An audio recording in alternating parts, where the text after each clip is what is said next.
Hi, welcome to Let's Talk Careers. I'm your host, Lisa Bauman.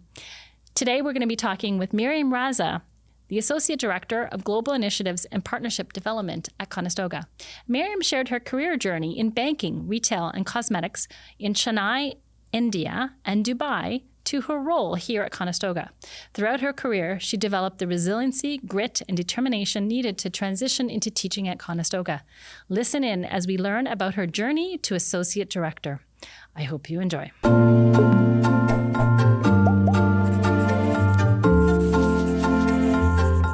So welcome, Mariam. Thank you. I am so happy to have you on the podcast today. I'm going to get you to start by introducing yourself and stating something that your name, obviously, your current role, and something you're super passionate about. So my name is Mariam Raza. I'm the Associate Director of Global Initiatives and Partnership Development at Conestoga College. And what was the last part? Something that I'm you're passionate about. Sharing and learning about people's travel experiences. Nice. I would say if I had to summarize that. Yeah, that's awesome. We can dive into it a little bit more. Let's go to the beginning. Sure. The beginning. So maybe you could describe, what was your first paid job, maybe as a young person or, upon graduating, high school, post-secondary, and then we can go from there. My very first paid job was at McDonald's when I was 16. Yeah. What did you do? I took orders at the cash. Nice. Like I was the person that you ordered your meal with. Cool. How long did you do that for? I think 8 months. Okay. Yeah. And then what happened? I did a series of retail mall jobs for the next many years. Yeah. And working. Oh my gosh, Club where? Monaco. Okay. There used to be a store called Tristan in America. Yes. They sold suits. Yeah. I want to say there was a couple of seasonal gigs in there. Okay. Just like it was Retail. Almost always at Square One in Mississauga where I lived at the time.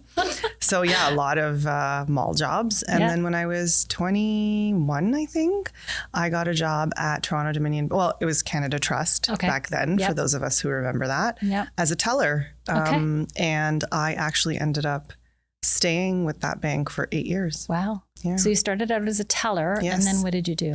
I was a teller. I was studying. I was doing my bachelor's degree. So I did the part-time work, full-time school thing for many years. Okay. But while I worked in the branch, essentially in many branches in Brampton and Mississauga, over those 8 years, I worked in a variety of different roles. So I was there's a lot of retail banking jargon, but it was, so CSR, customer service representative, which is essentially a teller. And then you have, and this is like dating all of the folks who remembered this, but Toronto Dominion Bank and Canada Trust merged. Yes. And there was this merger, and then, there was rebranding, and the Toronto Dominion Canada Trust branches always have a reception greet. It's called the greeter at the front. There's a desk. They kind of, I guess, invented that concept, I would say. So that was a customer service coordinator. I did that for a number of years. And then I was an assistant manager. And then I was a financial services representative. And then I was a manager. So I was the person who had all those special keys and counted all the money and had to sign your drafts and all of that. And I was doing all that part-time while I was studying, some of it after I finished my undergrad. But I think I've done every role in the branch except branch manager. Wow. And where did you do your undergrad, and what did you do it in? At Toronto Metropolitan, which still is difficult to say because it was called Ryerson when I was there. Yeah. Yeah. What did you do it in? I did a Bachelor of Commerce degree in drum roll, information technology and networking. Wow. Okay, which I so laugh about because early 2000s. Yeah. From 2000 to 2004. Okay. Yeah. Yeah. And I laugh because it has nothing to do with what I do now, but that was a popular program. And I think I was the first graduating class that didn't have the word polytechnic. Because it was Ryerson Polytechnic. Yes, it was. And I think I was the first graduating class that had Ryerson University on my degree. Right. And now, of course, they've changed their names. And but yeah, I did that program downtown in downtown Toronto, right, Dundas Square, which didn't look like it looks now. No, it does not look like it did now. What made you decide on that program? Do you remember? Oh, this is a funny story. Yeah.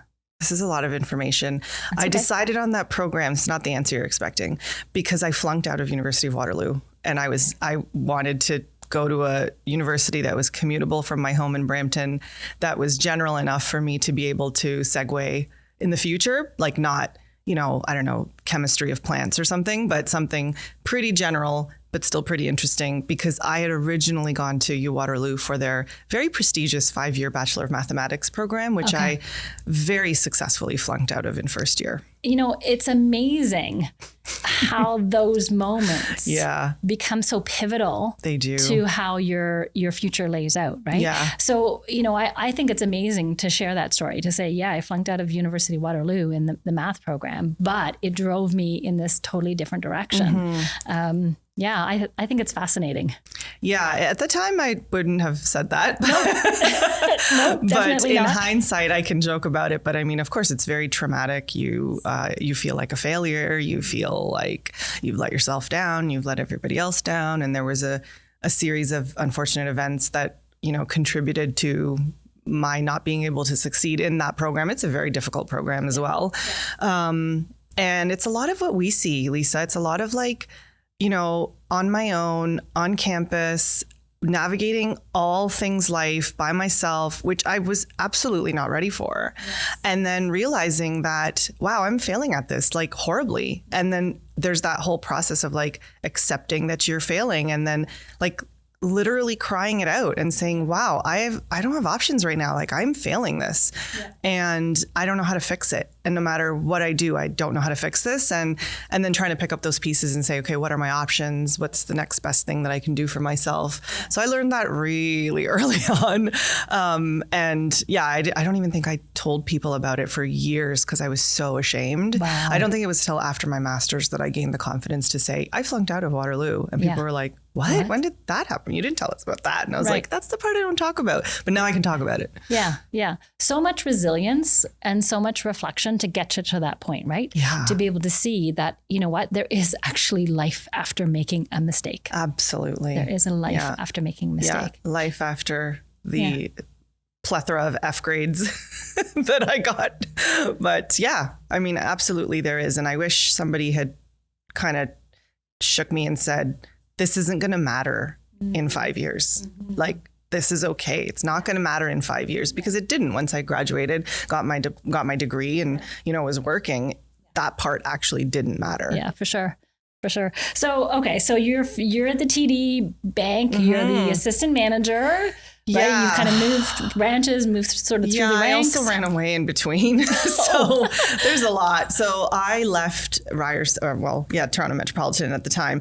I decided that it was a really good idea to, in my second last semester, go to India for 4 months. Sweet. So I thought, well, I'm only like a year away from graduating. What's an extra semester? And in hindsight, I absolutely agree with that, because what is an extra semester in the long run? No one remembers if I graduated in April or September after, years and years of working. So I actually went to India like the fall before I graduated for 4 months. And I went with family. My family's from India. And it was the first time I'd been to India as an adult, and kind of, I would say, had the liberty to explore on my own. Because, typically you're like with your parents and you're just doing what they tell you to do. So I spent 4 months there and explored and traveled a lot and met a lot of people and like made friends because you're there for 4 months, and then came back and finished my degree at university, and then took up a full-time job as a financial services rep at the bank. Okay. And I did that role for about a year. And then I went back to school. I did a grad cert at Sheridan College in human resources. Okay. I applied to that program too. Yeah. Did not get in. That was 2008. And I did a co-op at Pratt & Whitney, which was incredible. Yes. Yeah. Yeah. In Brampton.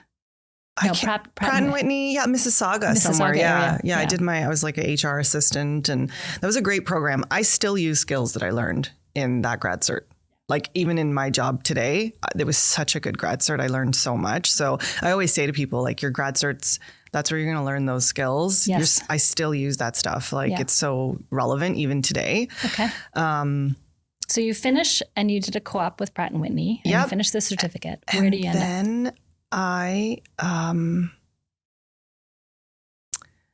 I think I moved back to India. Okay. There was I think I moved to India in 2003, finished my degree, moved back to India for 6 months, worked in India for a little while, and then came back and did the Sheridan College thing. Okay. So yeah, I think I went to India twice in 2 years. Wow. And the second time I was there, I just worked in like hospitality. Okay. Like, and just did like hotel reception desk kind of jobs, which was incredible. Yeah. And then, after spending another 6 months there, came back in 2008, did the grad cert, and then worked at Toronto Dominion Bank as a financial services rep, and then actually got engaged to a gentleman from Europe, and then got married, and then moved to Singapore. Okay. But got a job with TD Securities in Singapore because when I was looking for jobs, I saw on the bank job portal that they had a TD Securities office and they were looking for an anti-money laundering coordinator, which basically is like a fancy word for like Googling that the people opening the bank accounts aren't terrorists. I see. So I had access to like Interpol and like all these crazy, I was Googling everybody and their ex-boyfriend, like just figuring out who was on these bad people lists that couldn't funnel millions of dollars into East Asia. It sounded very exciting, but in hindsight, it wasn't very exciting. Okay, but you were living in Singapore. I moved to Singapore and I worked in Millennia Tower at the TD Securities office as an anti-money laundering officer. How long did you do that? Only for 6 months because there was a recession. Okay, so because we're into around 2008, is that? We're in 2000. Yeah, I think I'm getting the years mixed up now. Maybe the grad cert was 2006. Nope. I was definitely in Singapore in 2008, right after 2008, 2009. Because of the financial crisis. Yes, that's right. And so we were only there for 6 months and then we were looking for jobs. My husband at the time found a job in India. So we moved to India, which I had, of course, lived there before. So I was like, okay, sure, why not? And like, you're young and you're like, you don't have any responsibilities. You're like, sure, whatever. So this gets really convoluted. So I moved to India and I was kind of like, what do I want to do here? Because I didn't want to work in banking in India. I was living in Chennai in the south. So I wasn't really in like a financial center. I wasn't in Mumbai. And so I thought, well, we're probably only going to be here for about a year. So I'll just like do whatever I want. So I worked as like an intern at an advertising company called Ogilvy and Mather, the very famous advertising company. Yeah. So I worked there for a little while and it was very like frivolous. I was like, I don't like this anymore. So I quit. And then somebody said to me, there's a makeup company called MAC Cosmetics. Yes. And of course we know them because they originally are Canadian. And they said they're looking to open up stores in more stores in India. And they're actually opening up their first store in Chennai. And they're looking for people to work at the store. And I was like, I've worked in stores. I can do that. And so I went and I met them and I got the job. And so there I was now working at the MAC store on the shop floor in the very first store that opened in Chennai on a street called Gadar Nawaz Khan Road. And I remember we opened the store and we unboxed like millions of little black boxes of lipsticks and eyeliners and eyeshadows. And I ended up working at that store for 2 years. Okay. And it was the time of my life. I traveled for work across the country. We did like a couple of like runway fashion shows. We did a lot of celebrity makeup. There was a lot of celebrities that came into the store to buy MAC because all of a sudden you can get it in our city.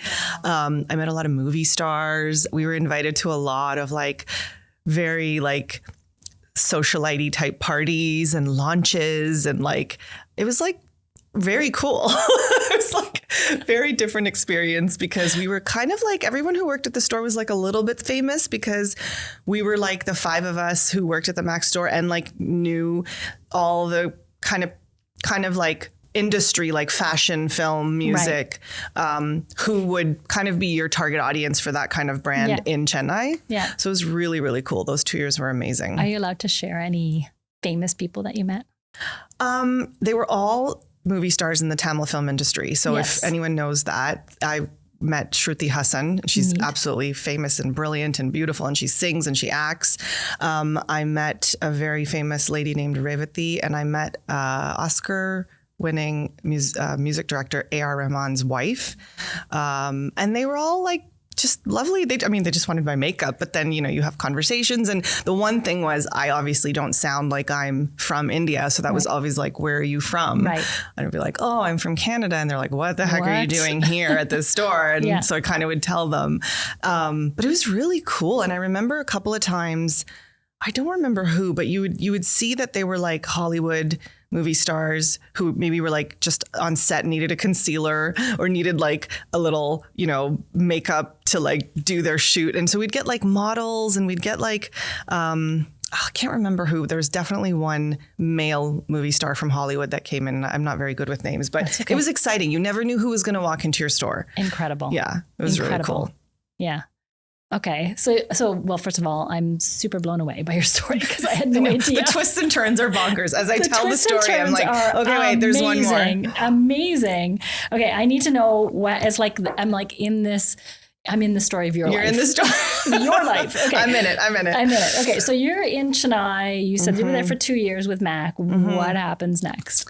What happens next? So lived there, traveled the whole country. It was incredible. Traveled East Asia because it's so close. And then about 2 years in, we moved to Dubai. Okay. And so I was originally had said to so when I was traveling for work, I met this lady who, she's going to laugh that I'm saying her name on this podcast because I spoke to her yesterday. This lady named Cheryl, who was my regional training director for, and I apologize if these details are wrong, Cheryl, but basically she was the director of training for Middle East and India at the time. And so she would come do these big training sessions with us, and we would travel to like Bangalore and Bombay as a country staff and like have these kind of training sessions. This was still with Mac. Yes. And she is like from Manchester. And so so when I met her, she was like, where are you from? Because I hear your accent and it's American or whatever. Most people think it's American and it's Canadian. So I remember when I found out we were moving to Dubai, the first person I called was her. And I said, hey, remember me? I'm, Mariam from the store in Chennai. And I said, well, I'm moving to Dubai and I was wondering if I could work in a store in Dubai. Yeah. And she was like, let me find out and call you back. And she called me back and she said, I actually would like you to come work in the head office and be one of our brand assistants because we have an opening. And I know you've worked at a bank and you've got like office experience. So would you be interested in doing that? And if you want to move into a store later, we can find you a place, but we have this opening. Okay. And so I was like, yes, obviously. And so at that time, which still is the case, MAC Cosmetics and many other brands like Clinique and Bobbi Brown are owned by the parent company Estee Lauder. Yes. And so I ended up working for the next 3 years at the Estee Lauder office in Dubai under the MAC brand. And I was the brand assistant and then I was the events coordinator. So I coordinated events internally for all MAC staff in the Middle East and India.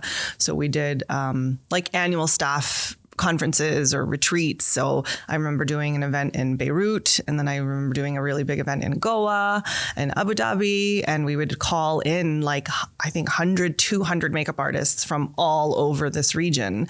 And so that was my like big kind of foray into event planning, because trying to do that and navigating all of the pieces of getting people in and out of countries. I did that for 3 years. It was incredible. I absolutely loved it. And I got a lot of free makeup. So it's wonderful. That's amazing. Yes, lots of free makeup. That is unbelievably amazing. Okay. I'm like formulating all these questions because I need to make sure I go back. I have to go back to the skills question. So we're going to come back. Just pause that there. So, okay, what happens next? How do you end up here at Conestoga? Okay, so what happens next is I have 2 kids in Dubai, and I have them both in the same year. So my ability to travel gets completely kind of pulled back. And so I changed jobs with a heavy heart, and I ended up being working at another Canadian company called Thomson Reuters as an executive assistant to a number of their senior leadership. And I did that job for 2 years. Absolutely loved it. Still am friends with many people from both of those jobs that I had in Dubai. And then about 2 years into that job, moved back to Canada with my kids, and they were 2.5 and 3.5. So 2015, moved back to Canada and ended up in Guelph, where my dad lives. And then was like, what do I want to be when I grow up? Because I had just been away for 7 years or 8 years. And I was like, great, what do I do now? Yeah. And then decided that I wanted to teach because I enjoyed the training aspect of that role that I had with MAC Cosmetics. So started teaching at the college part-time. 2016. Okay. And then started my master's at UNB part-time, finished that, became full-time faculty at the college, and then became program coordinator. Yeah. And then I was seconded into a program manager role in the School of Business. Yes. And then I started my PhD during the pandemic. Yeah.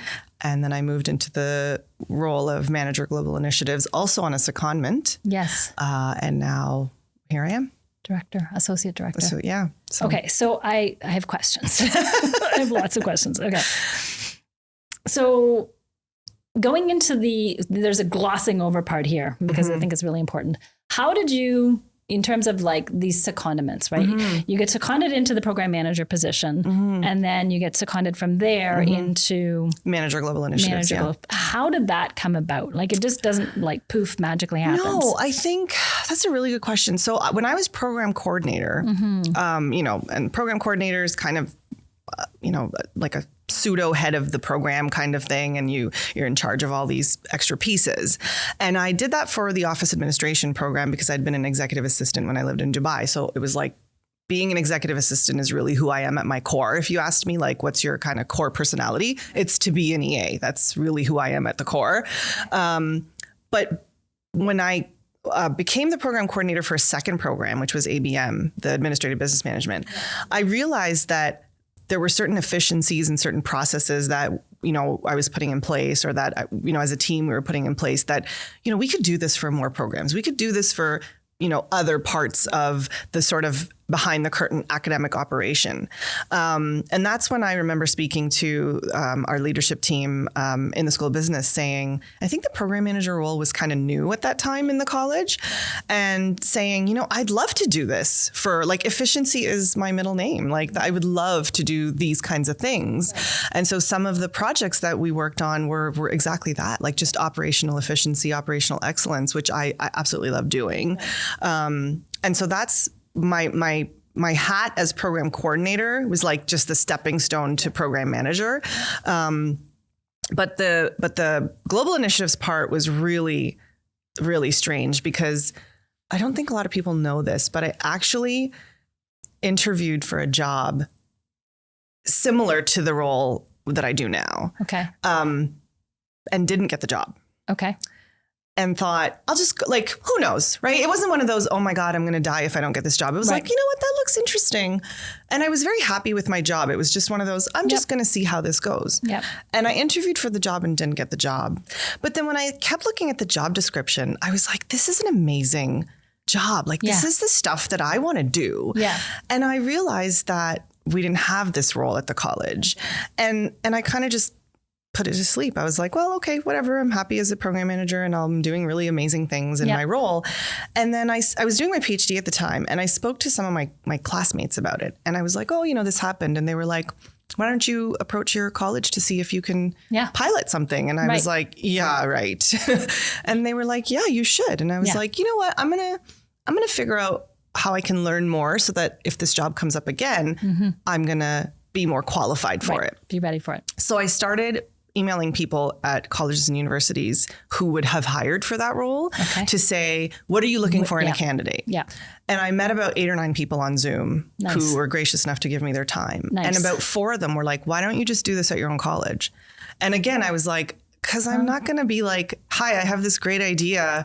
I think I should do this job. Right. And they're going to be like, yeah, sure. It just sounded so bizarre. Okay. And then again, my classmates were like, you need to just ask. And if they say no, they say no, but ask. So I put up a presentation together and I kind of came out with this idea. And I said, look, I just want to try doing a couple of things, just a couple of ideas that I feel we can, really help our students kind of gain these global skills because having traveled so much and lived abroad, I feel like, and this is no secret, Canadian students lag behind in acquiring global skills. And 100%. There's loads and loads of data that backs that up. And so, the college was like, you can try it as a secondment. We'll see how it goes. And I honestly, I never thought it would be beyond a year. Yeah. I thought I'll do this as a secondment. And then the most that'll come out of it is maybe I can continue some of these projects in my capacity as program manager. Sure. I never thought it would go beyond that ever. Yeah. And I tried it as a secondment and then. The secret sauce is It's a pilot. It was very much, it wasn't even, it was very much a pilot, but it was more about, I want to learn what kind of cool things we could do for our students. And the initial notion was so that I can go back to my job as program manager and incorporate those into my job. That's kind of where I wanted to just experiment a little. But then the opportunities and the projects and the kind of, work just kept growing and growing. And people at the college kind of became interested and involved. And, now we have a lot of people doing a lot of really, really cool things that are involved in global initiatives. But the scope of what we can do is endless, right? And that's very exciting to me. Like, for example, we're doing something, and I won't elaborate on it. We're doing this virtual exchange project called COIL.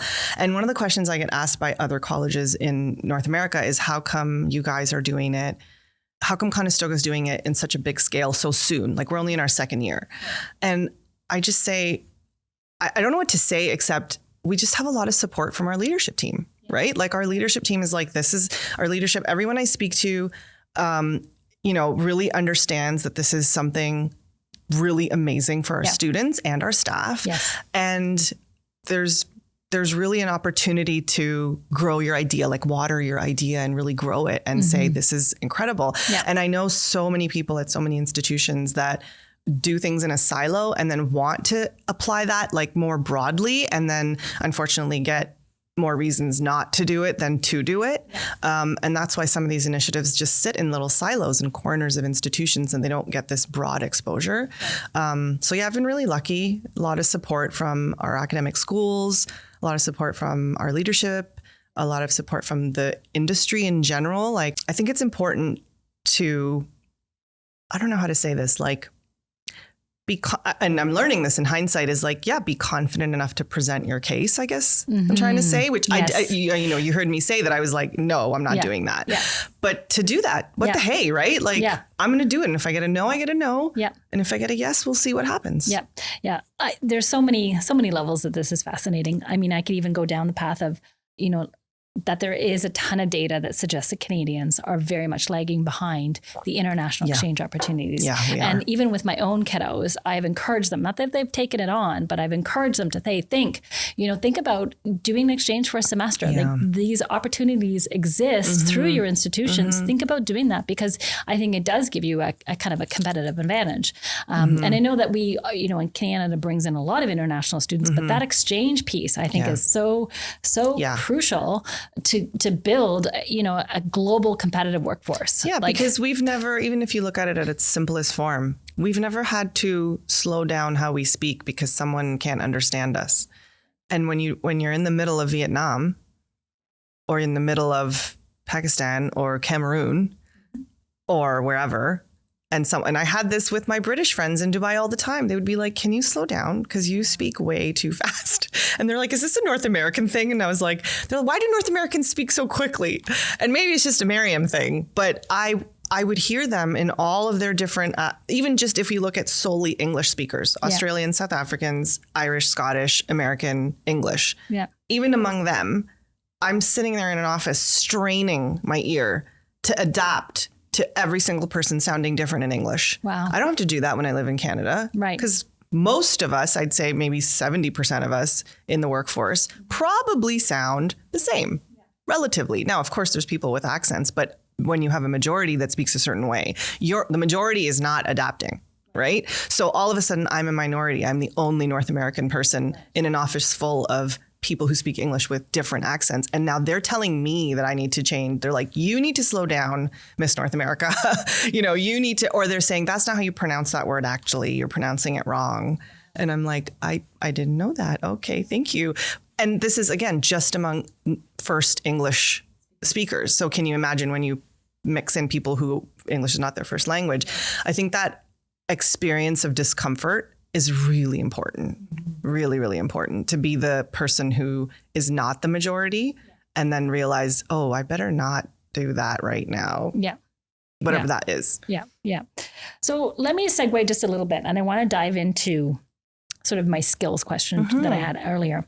You're if you kind of go back into your career, you're chugging along these different opportunities. Yes. And they're very different. Very different and absolutely unplanned. As you were considering these different opportunities, how did you kind of, what were some of the things that you were thinking about in terms of like, could you pull that off? You know, you're evaluating this job. Somebody's saying, hey, I've got this job. It's in Dubai. You're going to be the executive assistant for, you know, and you've never really done that before. You've never really event planned before. No. You know, you haven't done that. What was sort of your thinking around, you know, I've got something in me that says, yes, I can do this? I think that comes down to what I tell my students is that it's less about, because as you can see, I've done multiple roles, like they all have a variety of different skills. But I think the ethic of hard work and grit is universally applicable. Like you could be like a videographer, like a makeup artist or an EA. And if you have the ethic of hard work and grit, you'll persevere. And that's what I try to tell students, like, and it sounds so cliche, but it's like a really hard earned C is better than an easy A, right? So did you work hard? Did you do everything you could? You'll figure it out. Like, you know, I'm assembling a lot of IKEA furniture these days. And sometimes I'm messing up. But if you have the grit to figure it out, I'm going to figure this out. And I'm going to YouTube and call people and take pictures and send it to my dad to figure this out. And that, I want to call it resourcefulness, maybe. That's a great skill. So I want people to shift about learning how to do specific, maybe discipline specific things, right, and focus on the things that study abroad or travel abroad give you, which are those, like, I need to be adaptable. We don't teach that as a course outcome. Like students in this course will learn how to be adaptable. Maybe that's probably not appearing in a lot of our courses, but that's those, they're called, historically they're called soft skills. I think they're called cognitive skills now, but those skills that no one really teaches us, like the grit, the adaptability, the resilience, the hard work, perseverance, even staying on task. That's hard too. Yes. Like, oh, I got to stay on task now. Like I'm getting distracted. I have a million things going on in my life. Even that, training ourselves to learn how to just persevere, I guess, like you were saying, that's what got me through all those changes. And also a little bit of like, I want to get to the next best thing, whatever that is, whether it's a senior EA position or moving to another country or doing my master's, whatever is next. I have my eyes on that and I think about what that is. And that kind of helps in the motivation, I think, when you have a goal. I used to do this activity with my students called the Future Me email. Have you heard of that? Okay. So you write your future self an email and it pops back into your inbox in 5 years or 2 years or 3 years. So you would write where you are now and like, you know, I'm doing this and I'm feeling this way and I don't think I'm ever going to finish this degree and I feel like there's no way I'm going to graduate on time or whatever. And then after 5 years, when probably you've overcome whatever it is you're doubtful of and more, you get that email back and it really gives you perspective on how much we doubt ourselves. Right. But we actually overcome it all. Yeah. Throughout your career, you've talked about having, different mentors and people who have supported you along the way. How have those influences on you kind of impacted how you manage and support other people on your own team? I think it's the same for employees or peers as it is for me for students. Okay. I think there's like a couple of things that I'm like very aware of.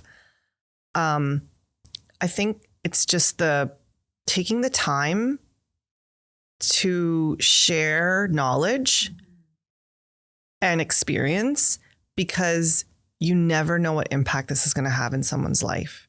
So as a manager, that might mean stepping back and letting an employee go ahead with something, because that might be pivotal in their career in life. And, you might think, oh, well, I'm the boss or whatever. This should be me. But really having that faith and saying, no, I'm going to step back and give this opportunity to somebody else because this is going to be trajectory changing for them. Yeah. I find that sometimes, we all have heard of those bosses that are like, no, I'll do it, or I'll be at the forefront, or like, whether that's letting somebody go ahead and do that presentation for the first time, to that senior person, or whether it's letting them lead something, if you're, and I think that all comes around, trusting people, letting them make mistakes, because of course that's how they're going to learn. I think with students as well, like, understanding that I feel like every interaction I have with students, or rather every interaction students have with their faculty, could be trajectory changing.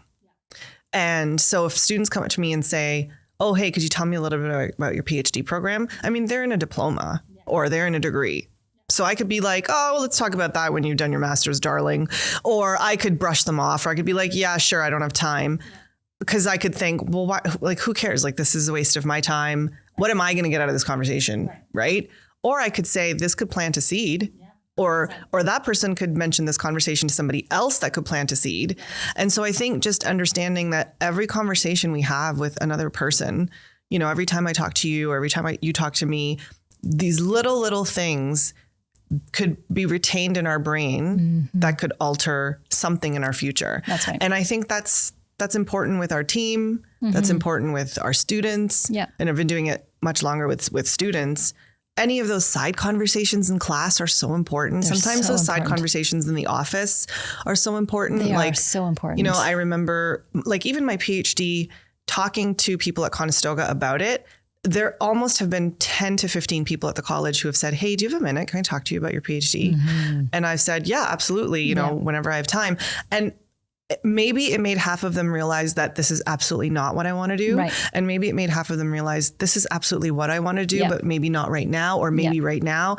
And if I had just been like, I don't have time for these people, or I'm so busy, I really feel like if I don't take out the time to just share knowledge, then it's like the universe won't give me that back kind of thing. So whether it's with your employees or your teammates or your peers or your students, just understanding that whenever you're sharing knowledge, you're opening up doors for that person. And so being more intentional about it and more patient about it too. Yeah. Yeah. So if you were to give some people some advice going forward in your own career, or as they're kind of thinking about their careers, so what advice would you give to other students and other faculty?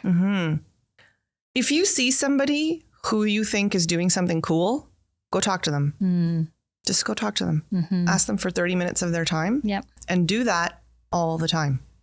Because I say this to my students, like you could spend, like, let's say you're doing a diploma. So you take, 20 courses, whatever, 20 plus courses. You could have had a 30-minute coffee with 20 professors, or you could have had none. And so if you're that student who had 20 coffees with 20 professors, and maybe your chair, and maybe your program manager, and maybe the person who's the SSA, and maybe the person who sits at the welcome desk and say, hey, I just want to learn about how you got in your job. And you walk away out of your 2-year diploma or the last 18 months of your life, having met and learned about 5, 6, 10, 20 people's journeys. It will absolutely 100% inform, or hopefully inspire, what you want to do in your career. And it could help you, because it could be like, wow, I really don't want to do that.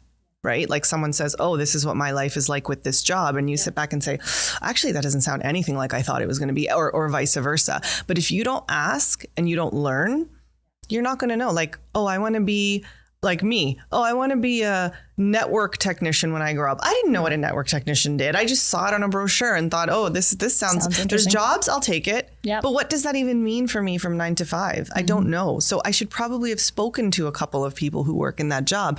And that's the part where, from the very beginning, from the very start, when I flunked out of Waterloo, I wish I had mentors. And faculty should have mentors, and staff should have mentors. Everybody should have mentors, multiple mentors in multiple walks of life, whether it's career, physical fitness, financial health. Find mentors and talk to them about where they are and how they got there. And then that'll inform what you do with your life. Yeah, definitely. What gives you hope for the future? What gives me hope for the future? I don't know. I think my kids. Yeah. Just watching them grow up in a very different world. For many reasons, they're growing up in a very different world than I did. And just seeing their potential and having the pleasure of being able to allow them to reach their potential and saying things like, yeah, go for it. Like, I take really small things very personally. Like when my daughter scores goals at her soccer match, I can't tell you how much immense joy that gives me. I might not show it to them every time, but deep inside that makes me so incredibly happy that my 11-year-old is going to be experiencing the joy of making 2 winning goals at her match. That I think I like microanalyze a little, but I'm like, that's such a magical moment if you isolate it. And the fact that she's going to get to do that multiple times and what that's going to mean for her self-confidence and her team spirit and all of that. I really like to look at those moments on a nuclear level. And I encourage people to give themselves those moments, whether it's through academia or sport or whatever it is. Have those really like moments where you say, yeah, I did that. That was awesome. Whatever, even if it's like a new recipe, just that I did that. That was awesome. Those moments, I think I really, really value those moments. So when I see them in my kids, I feel like hopeful. That's something I think adults, there's a survey that says that kids laugh X amount of times a day. And then adults laugh like a horribly like fractional amount of that. Like, I think it's like if a kid laughs 100 times, an adult laughs 1 time, something really, really staggering like that. And it makes you realize like, why are we not laughing anymore? Right? So it's everything. Why aren't we experiencing joy? Why aren't we doing things that make us happy? Why aren't we having those really moments where we're proud of ourselves? Like, I think we forget all of that, or we think we've reached our destination and don't need to do those things anymore. Mm-hmm. So with children, you get to witness that again and again. I think that's really hopeful. Yeah. So this was a magical moment, I will tell you, because I had no idea about your background. In fact, I'm actually really happy that I didn't look at you on LinkedIn because then I got to hear it directly from you. You've had an incredible career. Thank you. It's no doubt where you are. I never thought that during the career, though. I always thought, what the heck am I doing? And where? And I would look at people who were like, you know, did a BBA, did an MBA, got a job at KPMG, you know, like trajectory, one after another. And I would be envious of them thinking, wow, they have their, you know what, together. And they're just so determined. They know exactly what they're doing. And they're just on this like train that's not going to stop. And here I am hopping around from one place to another, one job. I have no real career focus. And I felt like that for a long time. I'd say until I finished my master's, I felt like that. And now I feel like, you know, I have a PhD now, and I say that, and there's disbelief every time I say it. And I think back to 19-year-old me at the University of Waterloo, thinking, how the heck does this sine and cos wave calculate itself on this question? And think about how hopeless I felt in that moment, in those moments where I would get my tests back and they would be just absolute flunks. And how, you know, I got my PhD in my 40s. And so I think that's the other piece is when I tell students, this is not the last thing you're going to do. Yes. This is not the last win or lose. Yes. There's going to be way more wins, way more loses. And you just have to prepare yourself with those other skills, the resilience and the grit and the adaptability and all of that stuff.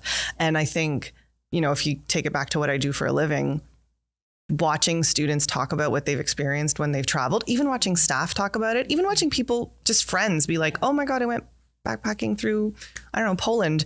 And I'm like, tell me about it. Tell me everything you learned. Tell me everything you did. I just love soaking all that in because I can see the sparkle in people's eyes. And I think travel does that. And even traveling in Canada can do that for you. Like, we don't do that enough, right? We have like a huge country. So it doesn't mean you have to spend money or get on a plane. Just do something out of the box. Yeah, for sure. Thank you so much for coming. Thank you for having me. Wow, what a great conversation. Thank you for listening to this episode of Let's Talk Careers. If you liked this episode and want to hear more, follow us on Spotify and subscribe on YouTube. See you in the next one.